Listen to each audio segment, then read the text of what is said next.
एक गेमर मरता है और जब उसकी आँख खुलती है वो दुनिया का सबसे ओवरपावर्ड नाइट बन चुका है। लेकिन एक प्रॉब्लम है, उसका चेहरा अब एक स्केलेटन का है और अगर किसी को पता चल गया तो उसकी जिंदगी खत्म।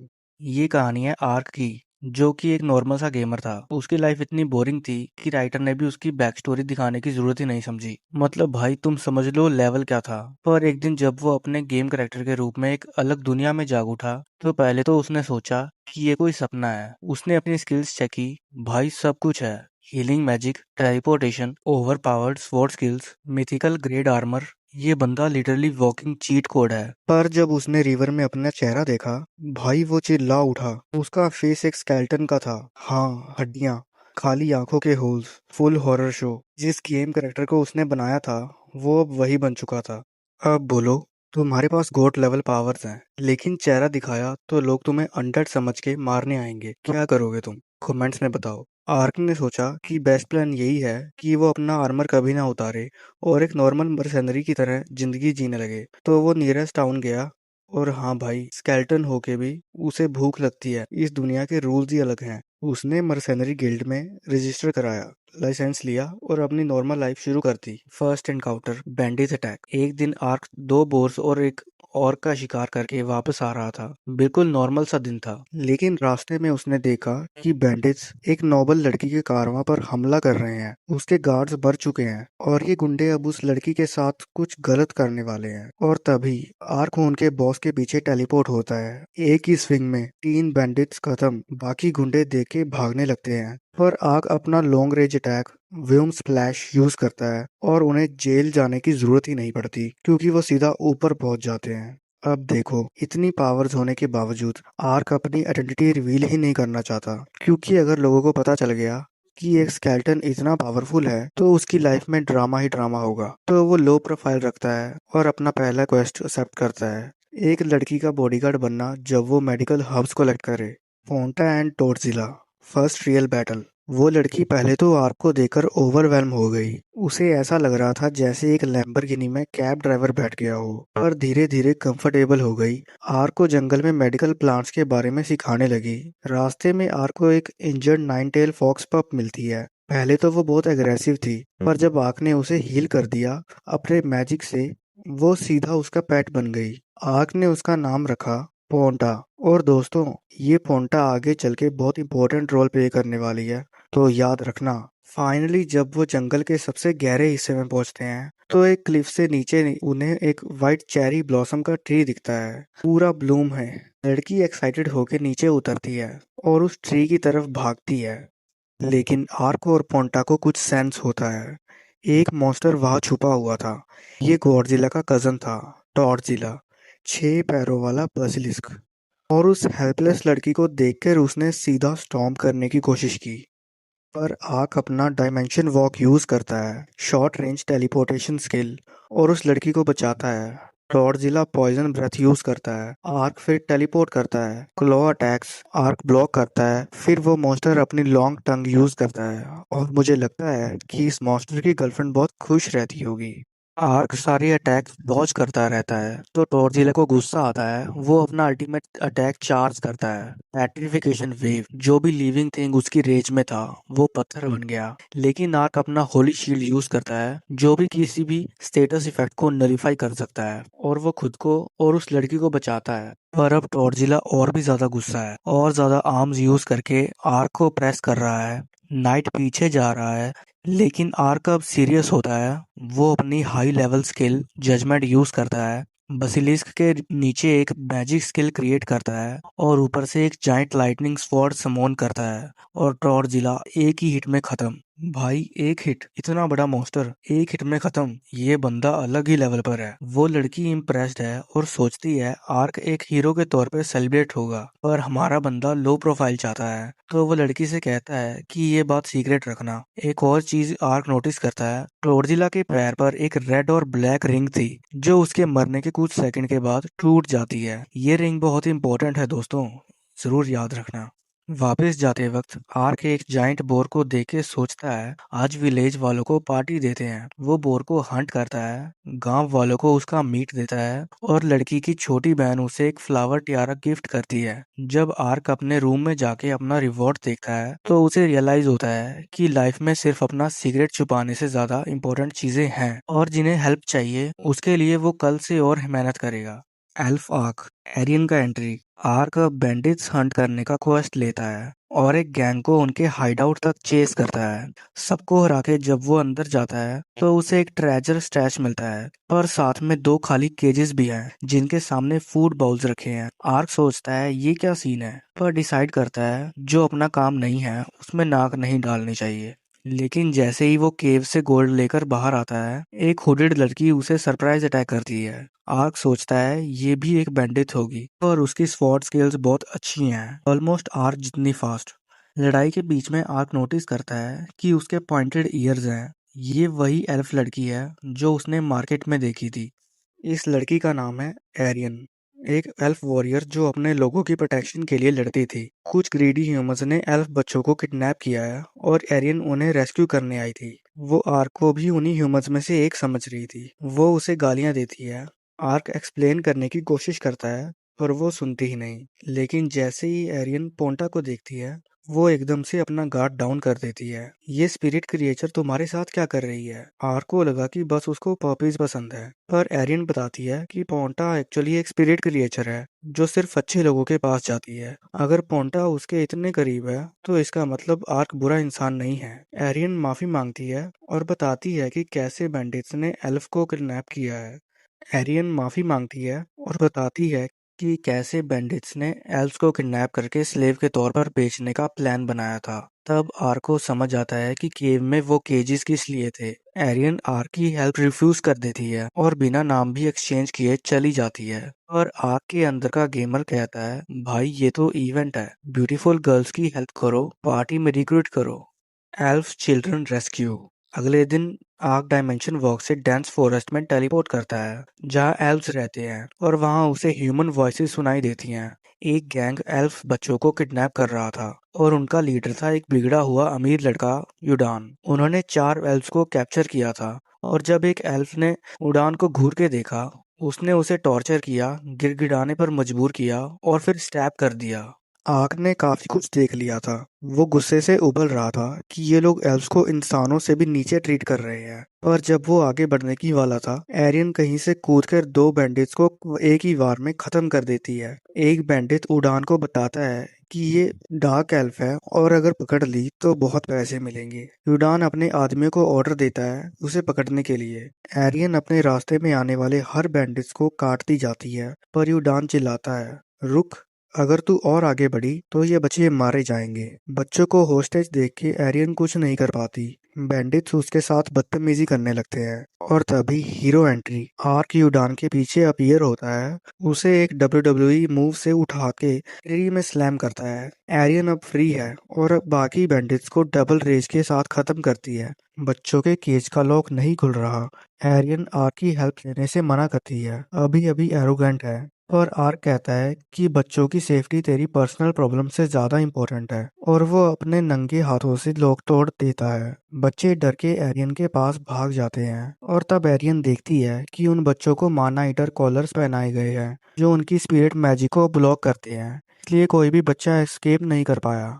आर्क अपनी एंटी कर्स स्पेल यूज करता है, सारे कॉलर्स उतार देता है, इंजर्ड लड़की को हील भी करता है। एरियन शॉक्ड है, कोई नॉर्मल नाइट इतनी वैरायटी के स्पेल्स कैसे यूज कर सकता है। जब तक वो सोच रही थी आर्क ने सारे बच्चों को फ्री कर दिया। वो सब उसे बहुत प्यार करने लगे थे। डिंटो मिशन, सिटी इन्फिल्ट्रेशन। एरियन एक विस्परिंग फाउल बर्ड समोन करती है जो वॉइस मैसेज भेज सकता है। वो रेस्क्यू की खबर भेजती है, गार्ड्स आते हैं और बच्चों को सेफ्टी ले जाते हैं। आर्क कहता है कि अगर कभी प्रॉब्लम हो तो वो फिर आएगा। एरियन उसे वियर्ड पर्सन बोलती है पर अच्छे सेंस में। वो कहती है आर्क पहला इंसान है जिसे एल्व्स के साथ डिस्क्रिमिनेशन नहीं की और ऊपर से टेलीपोर्टेशन मैजिक भी यूज कर सकता है जो कि लेजेंडरी है। दोनों प्रॉपरली इंट्रोड्यूस होते हैं और तब एक वॉइसमेल बर्ड आता है डांका नाम के एल्फ का। जिसने किडनैप्ड एल्व्स का लोकेशन ढूंढ लिया है और वो एरियन को सिटी में ज्वाइन करने को बुलाती है। एरियन सोचती है और फिर आर्क से पूछती है कि क्या वो अभी उसे मर्सेनरी के तौर पे हायर कर सकती है। वो कहती है कि उसने पहले कभी किसी नॉन एल्फ पे ट्रस्ट नहीं किया और आर्क के साथ वो रिस्क लेगी। आर्क खुशी से मान जाता है। वो गेट स्पेल यूज करके एक क्लिफ पे पहुंचते हैं और हाँ भाई, इस दुनिया में क्लिफ्स की कोई कमी नहीं है। हर दूसरे सीन में एक क्लिफ है। वहां से वो सिटी में जाते हैं जहां डैंका उसका वेट कर रहा था। डैंका एक सीरियस कैरी आंख वाला एल्फ है और उसका नाम एक वजूद वो डार्क मीम्स नहीं बनाता। कमेंट्स में बताओ, इस दुनिया में क्लिफ्स ज्यादा है या करेक्टर?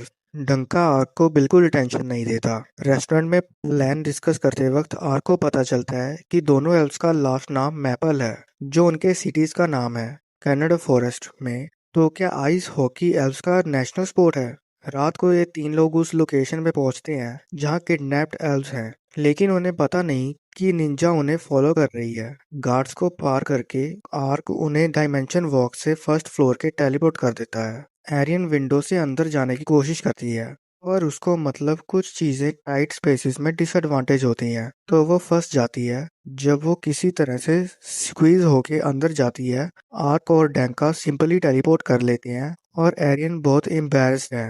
अंदर उन्हें डेड बॉडीज मिलती है। किसी ने रिसेंटली सबको असैसिनेट किया है। कोई और भी बिल्डिंग में है। ग्रुप स्प्लिट अप करता है। आर्क डायमेंशन वॉक से रूम्स में पीक करता है की होल से। एक और रूम डेड बॉडी से भरा हुआ।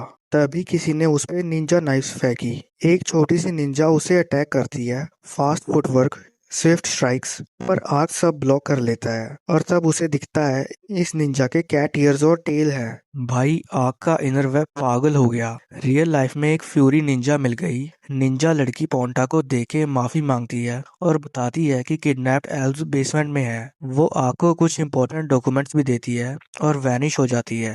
आर्क सोचता है कि पोंटा उसकी लाइफ की सबसे अच्छी चीज है, real friends with benefits. Documents खोलने पे आर्क को शॉक लगता है। ये एल्व्स खरीदने के कॉन्ट्रैक्ट्स हैं। लॉर्ड डिंटो इस एरिया का रूलर, किडनैपिंग गैंग का लीडर है। ग्रुप बेसमेंट पहुंचता है। एल्व्स लड़कियों को रेस्क्यू करता है और आर्क प्रिजन गेट्स को क्ले की तरह मोड़ के खोलता है। फिर सबको गेट स्पेल की क्लिफ पे टेलीपोर्ट करता है।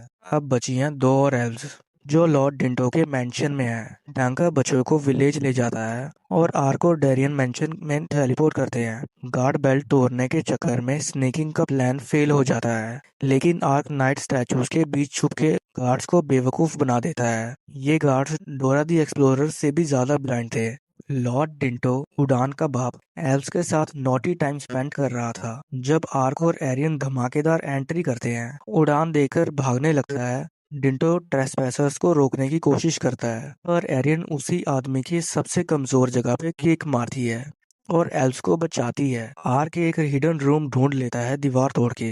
एरियन गोल्ड ब्रिक्स चुराने पे लेक्चर देने वाली थी और आर्क जीनियस प्लान बताता है। किसी भी ऑर्गेनाइजेशन को पैसे चाहिए होते हैं, अगर इनके पास पैसा नहीं होगा तो किडनैपिंग गैंग दोबारा जल्दी स्टार्ट नहीं कर पाएगा। एरियन इम्प्रेस हो जाती है। तभी पूरे मेंशन में धमाके होने लगते हैं। दोनों जल्दी से पैसे लेकर भाग जाते हैं जैसे बिल्डिंग डिस्ट्रॉय होती है। ये काम उनमें से किसी का नहीं था। आर्क को लगता है ये निंजा कैट गर्ल का काम है। डील खत्म। एरियन उसे पैसे ऑफर करती है और आर्क ट्रू हसलर की तरह ऑलरेडी मिलियन पॉकेट में होने के बावजूद $1 भी लेने से नहीं हिचकिचाता। फिर एरियन उसे ऑफर करती है क्या वो एल्व्स की लैंड पे आएगा, उनके लोगों को अभी भी हेल्प चाहिए। आर्क जाना चाहता है और एक्टिंग करता है कि क्या एल्व्स एक आउटसाइडर को एक्सेप्ट करेंगे। एरियन कहती है कि वो एल्डर से परमिशन दिलवाएगी, पर आर्क कहता है कि वो अपना आर्मर नहीं उतार सकता। एरियन पूछती है क्यों।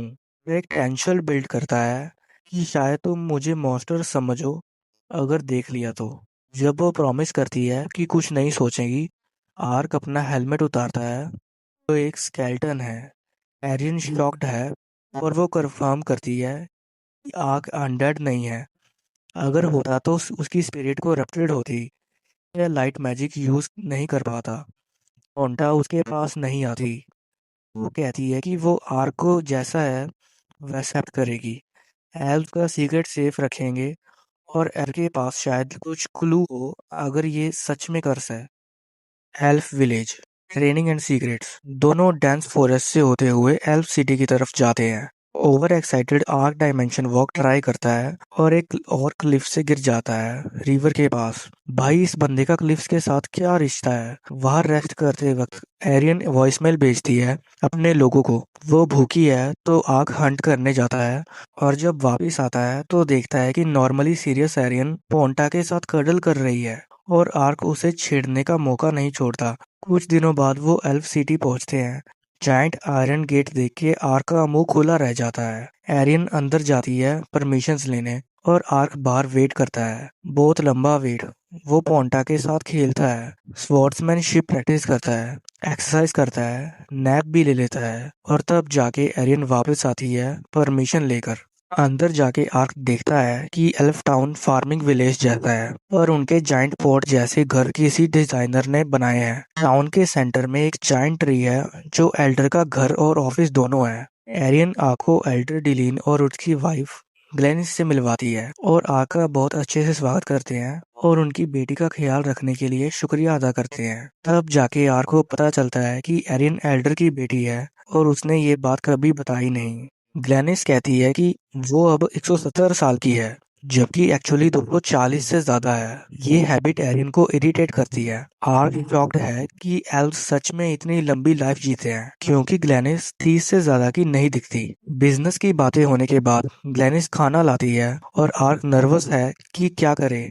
एरियन कहती है टेंशन मत ले और डिलीन कहता है कि उसे आर्क की कंडीशन के बारे में सब पता है। तीन लोगों के सामने आर्क हेजिटेटली अपना हेलमेट उतारता है और पहली बार किसी के साथ बैठकर खाना खाता है हफ्तों में। अगला सीन ग्लेनिस से है।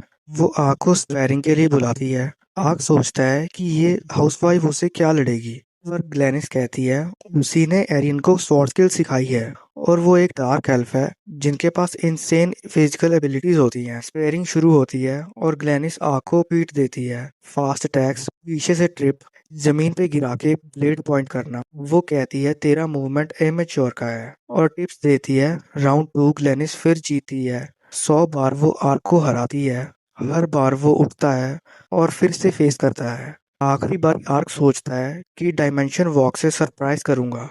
ग्लेनिस इतनी फास्ट है कि पीछे होके भी उसे गिरा देती है। फिर इतनी स्किल्ड होने के बावजूद वो डिनर के बारे में सोचने लगती है और किचन में चली जाती है, आर्क को धुंध में पड़ा छोड़कर। भाई आर्क ने यहाँ सीखा कि सिर्फ हाई स्टैट से कुछ नहीं होता। रियल बैटल एक्सपीरियंस सबसे वैल्यूएबल है। ये याद रखना क्योंकि ये आगे बहुत काम आएगी। बात सीन एंड कर्स डिस्कवरी। घर वापस आके आर्क को पता चलता है कि एल्व्स के घर में बात है और भाई इस दुनिया में बात एक लग्जरी आइटम है। वो पोंटा के साथ नहा रहा होता है, बोन रैटलिंग प्लेजर एंजॉय कर रहा है, लेकिन उस वक्त एरियन भी वह घर आ जाती है और बिना चेक किए बाथरूम में घुस जाती है क्योंकि इनके बाथरूम में दरवाजा ही नहीं होता। प्राइवेसी वो क्या होता है। एरियन बाटम में स्केल्टन देके चीख मारती है और आर्क को ब्लास्ट कर देती है बिना सुने।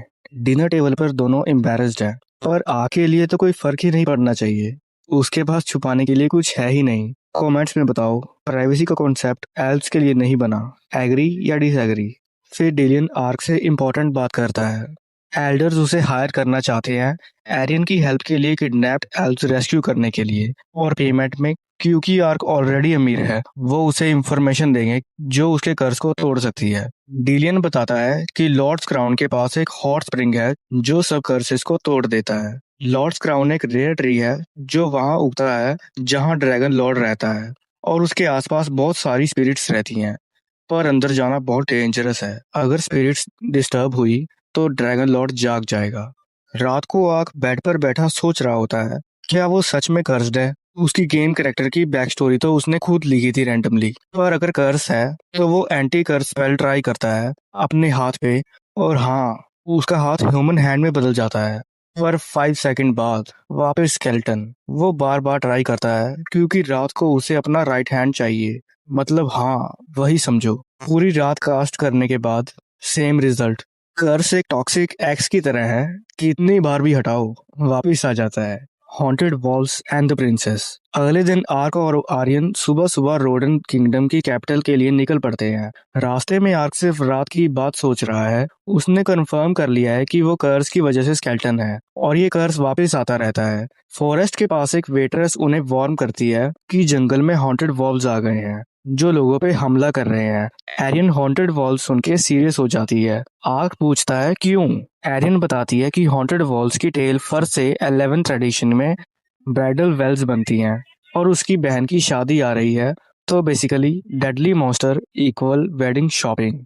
वॉल्स भी तैयार हैं अपनी टेल कटवाने के लिए और चारों तरफ से हमला करते हैं। आर्क एक वॉल्स को स्प्लैश करता है। वो गायब हो जाता है जैसे मेरी सेल्फ एस्टीम जब मुझे 4 से ज्यादा लोग घूर रहे हों। इल्यूजन है, सारे वॉल्स इल्यूजन है और रियल को ढूंढना मुश्किल है।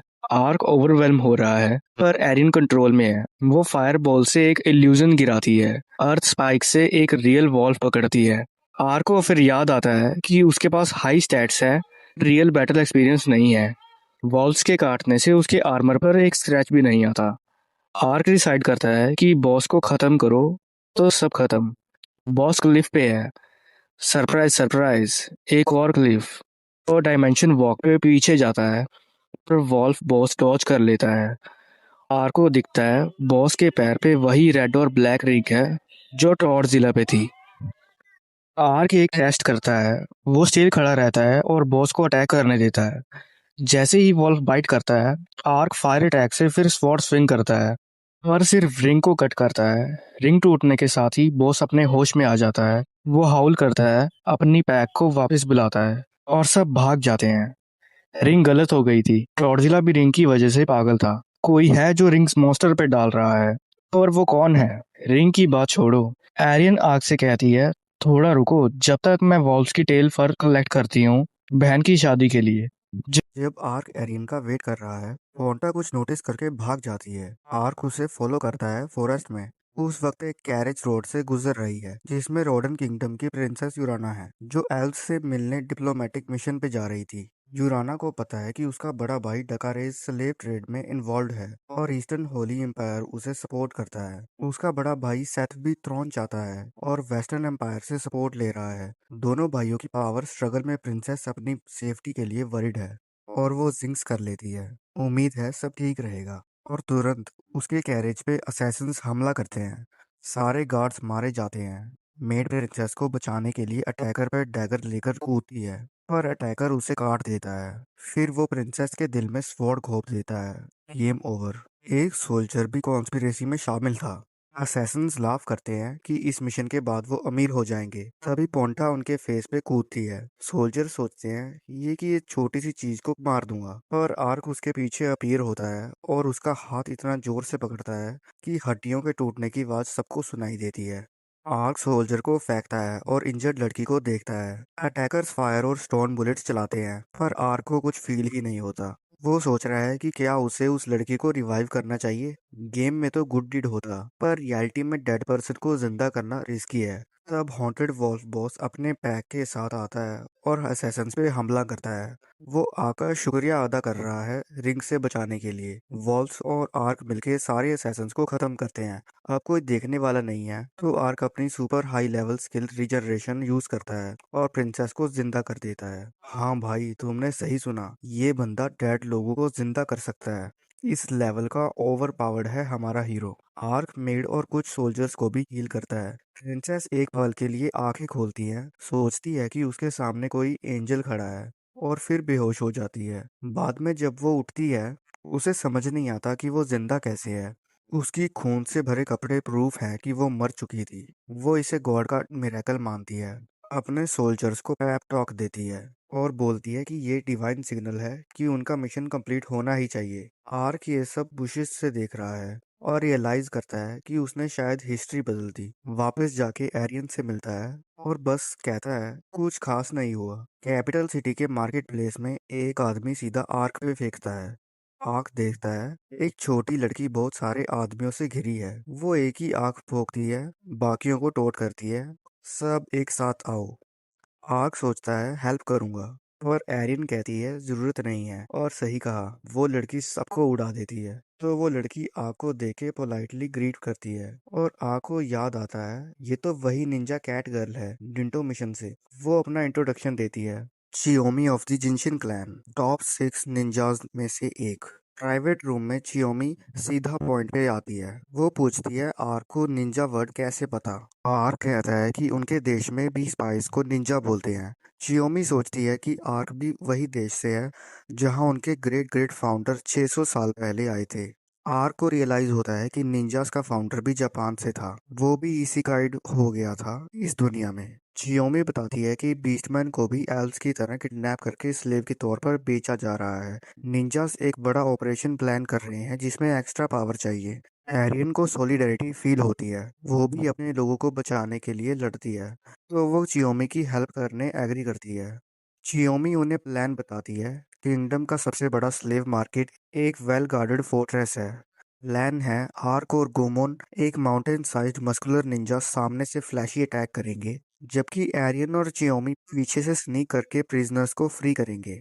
और साइमल्टेनियसली बाकी निंजास शहर के चारों ओर स्लेव्स मार्केट पे हमला करेंगे। आर्क प्रिपरेशन करना चाहता है, और प्रिपरेशन का मतलब है खाना खाना। उसके बाद वो एक सिली मास्क पहनता है ताकि डिकोय के तौर पे स्टैंड आउट करे। एरियन को हेलोविन पसंद नहीं, और वो कहती है कि ये आइडिया बकवास है। आधी रात प्लान एग्जीक्यूट होता है। आर्क और गोमोन सामने से गार्ड्स के पास जाते हैं। गार्ड्स कंफ्यूज हैं, एक बीस्टमैन और एक मास्क्ड क्रिएचर। जब दोनों करीब आते हैं तो धमाका शुरू।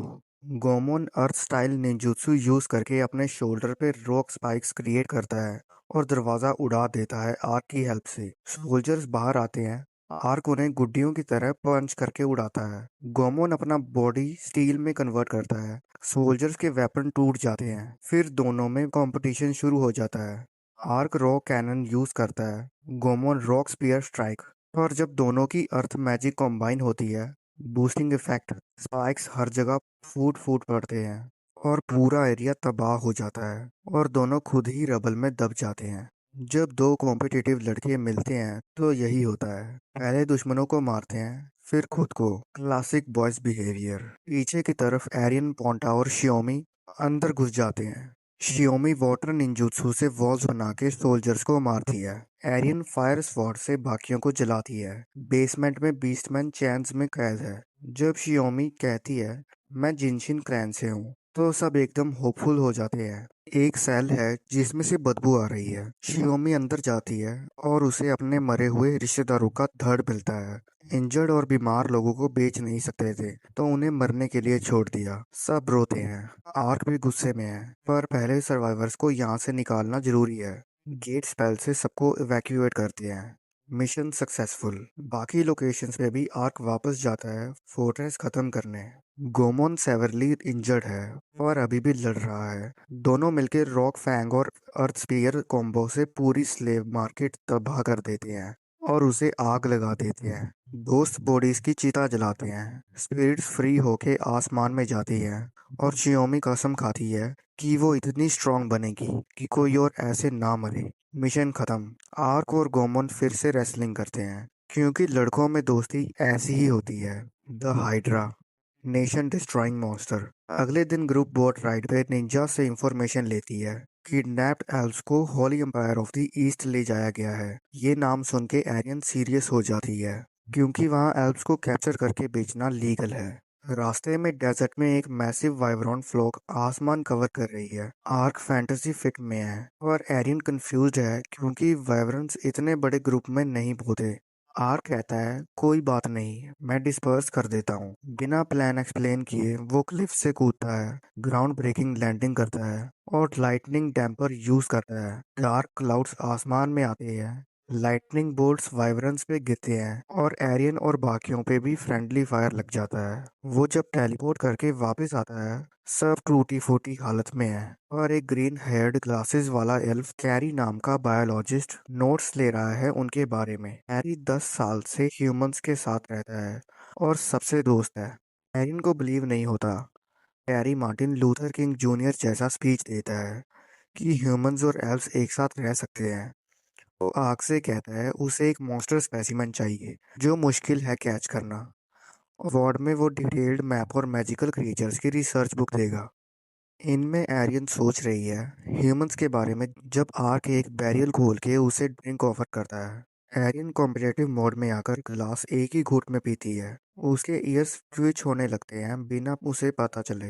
ये ड्रिंक बहुत स्ट्रांग है। 2 ग्लास में एरियन पूरी तरह नशे में है और आके कूद पड़ती है, मिक्स सिग्नल देते हुए। वो कंफ्यूज्ड है कि उसे चाहिए आर्क या ड्रिंक, और आंसर के बजाय वो उसका सर हिलाते हिलाते उसे रात भर पटकती है। सुबह वो लेटरी रूम में हैंगओवर के साथ उठती है। फ्लोर पे आर्मर के बिना आग को देखती है। स्केलेटन समझ के ब्लास्ट कर देती है बिना सुने। काउंटर पे इनकीपर टीज करती है कि रात भर दूध की आवाजें आ रही थी। कैरी भी कहता है कि समझता हूँ इंटेंस रात के बाद लेट उठे। एरियन की शर्म का कोई लेवल नहीं है। तो आप कमेंट्स में बताओ, एरियन का ड्रिंक बिहेवियर टेंटन या क्रिंज? बताओ। सैंडवॉर्म हंट पे जाते हैं। कैरी के मुताबिक 7-8 मीटर लंबा होना चाहिए, लेकिन जब वो निकलता है वो 70 फीट का है। कैरी कहता है शायद 1 0 लिखना भूल गया। सैंडवॉर्म एरियन पे हमला करता है। आग उसे अपने एक हाथ से पकड़ लेता है, स्लिंग करता है, सैंड से बाहर खींच के पटक देता है। सैंडवॉर्म मारता है और उसे भी वही रिंग है। फुम्बा द मॉन्स्टर टेमर। आर्क और एरिन उस टाउन में पहुंचते हैं जहां किडनैप्ड एल्स होंगे। मिलिट्री टाउन है, टाइट सिक्योरिटी। इंफॉर्मेशन कलेक्ट करते वक्त आर्क एक लड़की को किडनैप्ड होते हुए देखिए रेस्क्यू करता है। और बिल्कुल उसी वक्त एरिन आ जाती है और एक औरत को आर्क से चिपकता हुआ देख के जेलस हो जाती है। आर्क एक्सप्लेन करता है पर एरिन कोल्ड मोड में है। फोर्ट्रेस में स्नीक करते हैं। स्ट्रेंजली खाली है। अंडरग्राउंड स्टोरेज एरिया में जानवरों की बदबू। पोंटा को डिस्ट्रैक्शन बना के गार्ड्स को हराते हैं। और एरिन एक स्लाइडिंग डोर को पुश कर रही थी जब वो स्लाइड होता है। मैसिव अंडरग्राउंड केव में एक एरोगेंट मॉन्स्टर टेमर है, फोम्बा। फोम्बा एरिन को देख के क्लेम करता है, ये मेरी औरत है अब, इसे बोलो नाइट को मारे। और आर्क शॉक्ड रह जाता है जब एरियन सच में उसे अटैक करती है। वो रोकने की कोशिश करता है पर एरियन सुनती ही नहीं। एंटी कर स्पेल ट्राई करता है, काम नहीं करता।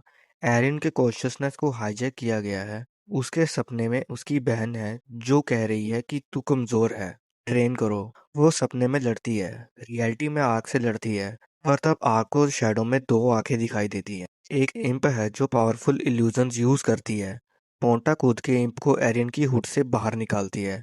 आर्क उसे जला देता है और एरियन बेहोश हो जाती है। फुम्बा इंट्रोड्यूस करता है कि वो मॉन्स्टर टेमर्स के क्लैन से है, सबसे स्किल्ड है। उसने अपना गांव छोड़ा क्योंकि एल्डर्स ने उसे एक्नॉलेज नहीं किया। स्टार्स वॉर्स देखी है तो जानते ही हो कि प्राउड जीनियस को रिजेक्ट करना कभी अच्छा नहीं होता।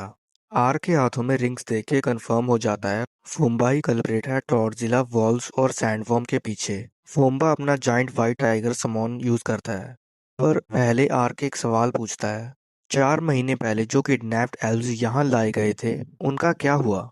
फुम्बा हंसते हुए कहता है कि ज्यादातर एल्व्स एम्पायर के एक्सपेरिमेंट्स में यूज हो गए। जो बचे थे उन्हें अपने जानवरों को खिला दिया। अपना मजा लेने के बाद आर के अंदर कुछ टूट जाता है। वो कहता है, मैंने इस छोटी सी जर्नी में बहुत तरह के विलन्स देखे हैं, सब देख के भी शांत रहा, पर तू तू सबसे घटिया है। तेरे कामों ने मुझे इतना गुस्सा दिला दिया कि अब मैं रैशनली सोच भी नहीं पा रहा। फुम्बा हंसता है, बहुत एरोगेंट हो, पहले मेरे सारे मॉन्स्टर्स को मारो। वो अपनी विप से सारे मॉन्स्टर समोन करता है, हर तरह के क्रिएचर्स। पर आर्क उन्हें फ्रूट निंजा की तरह काटता जाता है। फुम्बा मॉन्स्टर को चारों तरफ से अटैक करवाता है। आर्क सब गिराता जाता है पर वो एरिन की सेफ्टी पे ध्यान ही नहीं देता। और एक जाइंट ओगर एरिन की तरफ बढ़ रहा है। तभी चियोमी अराइव होती है और मॉन्स्टर को वाटर प्रिजन में फंसा लेती है।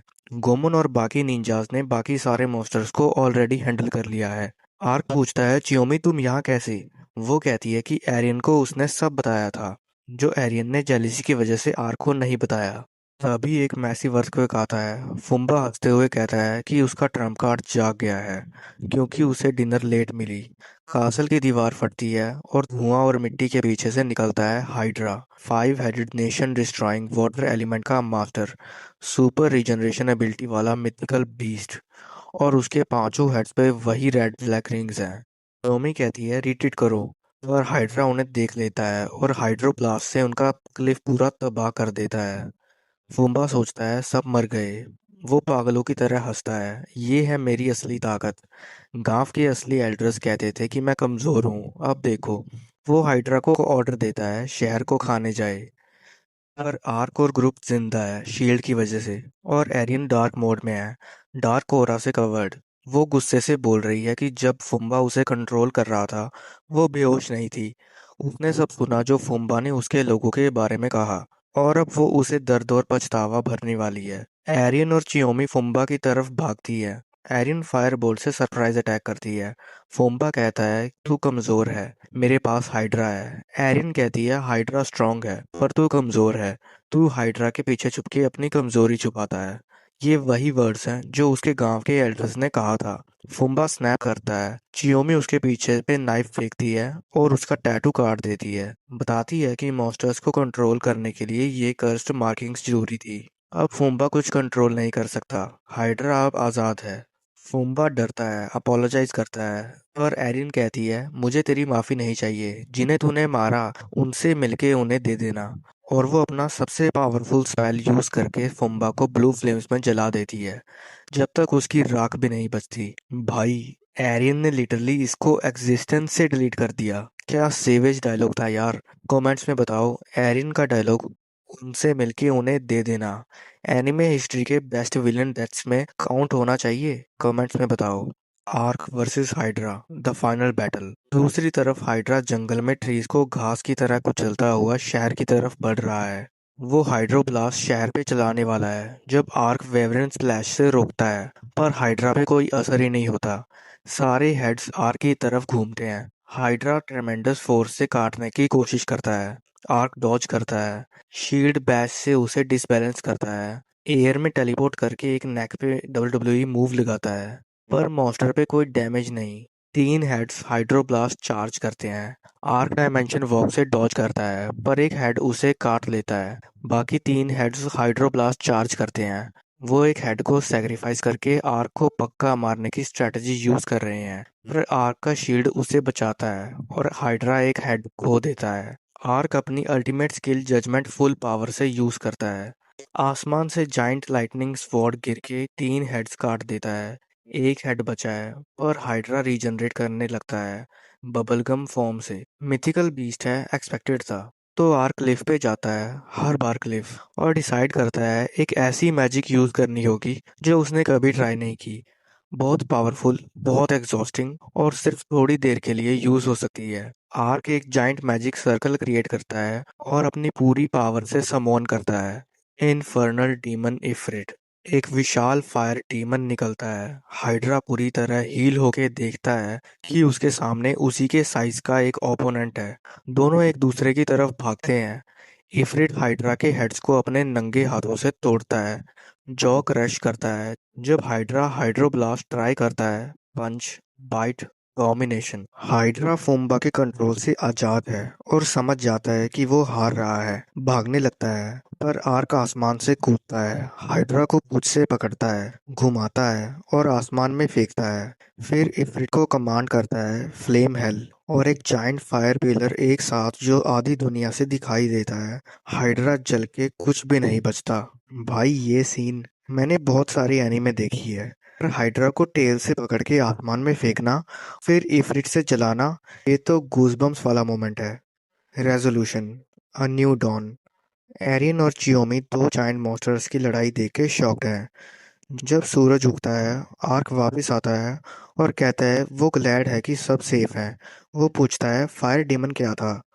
आर्क कहता है कि वो दूसरे डायमेंशन से समोन हुआ था और 5 मिनट में घर चला जाएगा। जल्दी ही एरियन को डंका से एक गेम चेंजिंग वॉइस में लाता है। प्रिंसेस यूराना ने एल्फ एल्डर्स से मीटिंग की। उसने कहा कि रोडन किंगडम रिस्पॉन्सिबिलिटी लेगा ह्यूमंस के ट्रीटी तोड़ने की और किडनैप्ड एल्व्स की सर्च करेगी। पर एक और बात थी, उसके दोनों बड़े भाई जो थ्रोन चाहते हैं, दोनों रेसिस्ट एम्पायर से सपोर्ट ले रहे हैं। तो यूराना खुद क्वीन बनना चाहती है, और अगर एल्फ एल्डर उसे सपोर्ट करें तो वो होली एम्पायर के अटैक में एल्व्स के साथ लड़ेगी। एल्डर डील ले लेता है। प्रिंसेस कहती है कि दोनों मिलके एक ऐसी दुनिया बनाएंगे जहां ह्यूमंस और एल्व्स एक साथ रह सकें। ये वही प्रिंसेस है जिसे आर्क ने जिंदा किया था। हिस्ट्री सच में बदल गई, पर इतनी अच्छी खबर के बावजूद एरिन कंफ्यूज्ड है। उसकी पूरी जिंदगी का पर्पस था अपने लोगों को बचाना, और अब ह्यूमंस खुद ये करने वाले हैं। उसे कैरी की बात याद आती है और आर्क कहता है कि शायद पीसफुल कोएग्जिस्टेंस का वक्त उनकी उम्मीद से भी ज्यादा जल्दी आने वाला है। एरियन कहती है कि जब से वो आर्क से मिली है, दुनिया उसके पास बदल रही है। आर्क हंस के टाल देता है। वो कहता है कि अब बड़ी मिशन खत्म है, तो वो वापस क्वाइट लाइफ जिएगा और कोई भी उसकी बात नहीं मानता। मजाक में वो हेलमेट उतारता है और बेचारी चियोमी, जिसे वार्निंग भी नहीं मिली, डर के एक ट्री के पीछे छुप जाती है और नहीं निकलती एरियन के एक्सप्लेन करने के बावजूद भी। फिर एरियन आर्क को कहती है कि उसके घर आओ और फिर साथ में लॉर्ड्स ग्राउंड जाएंगे, जहां उसका कर्ज टूट सकता है। तो दोस्तों, आर की ये जर्नी जो क्वाइट लाइफ के लिए शुरू हुई थी, वो कुछ और ही बन गई। उसके दोस्त बन गए, लोगों की जान बचाई, हिस्ट्री बदल दी, और अब उसे उम्मीद है कि ये सब ऐसे ही मजेदार रहेगा। उसे अभी भी नहीं पता कि वो इस दुनिया में क्यों आया, पर उसे फर्क भी नहीं पड़ता जब तक वो अपनी स्केल्टन लाइफ एंजॉय कर रहा है। Outro and CTA. तो दोस्तों, ये थी skeleton knight in another world की पूरी कहानी।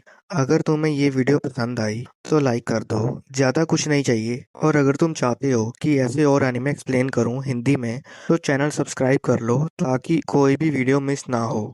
कमेंट्स में बताओ कि तुम्हें सबसे ज़्यादा कौन सा सीन पसंद आया, एफ्रिट वर्सेस हाइड्रा, एरियन का फुम्बा को जलाना, या आर्क का प्रिंसेस को रिवाइव करना। मुझे सच में पढ़ना अच्छा लगता है तुम्हारे कमेंट्स। हाँ, अगर इस एनीमे का सीजन 2 आता है तो उसे भी एक्सप्लेन करूँगा।